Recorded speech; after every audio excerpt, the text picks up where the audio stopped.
Friends, जब भी कोई प्रॉपर्टी सेल करते हैं तो उस टाइम पर अपने माइंड में एक चीज़ ज़रूर आती है कि इस पर कितना कैपिटल गेन होगा और उसके ऊपर इनकम टैक्स की लायबिलिटी कितनी आएगी।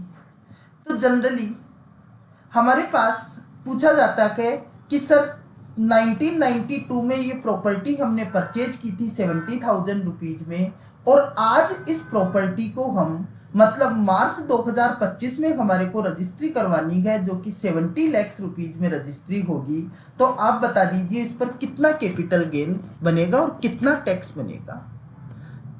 देखिए, अगर कोई भी प्रॉपर्टी आपने 1 अप्रैल 2001 से पहले परचेज की है तो आपने जो दो अमाउंट दिए हैं उनसे कैपिटल गेन की कैलकुलेशन सही हो ही नहीं सकती।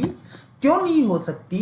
क्योंकि इनकम टैक्स एक्ट के अंदर क्लियर बोला हुआ है कि 1 अप्रैल 2001 से पहले अगर आपने कोई प्रॉपर्टी परचेज की है तो उस सिचुएशन में आपको 1 अप्रैल 2001 की फेयर मार्केट वैल्यू लेनी है। मतलब आपने कितने रुपए में परचेज की थी उससे कोई मतलब नहीं है, उसकी 1 अप्रैल 2001 को कितनी मार्केट वैल्यू थी वो ही आपकी परचेज कॉस्ट है और उसी के अकॉर्डिंग आपको कैपिटल गेन की कैलकुलेशन करनी है। अब क्वेश्चन आता है कि सर 1 अप्रैल 2001 की मार्केट वैल्यू कैसे कंसीडर करें, कैसे हम ले? तो देखिए, 1 अप्रैल 2001 की मार्केट वैल्यू लेने के दो तरीके हैं।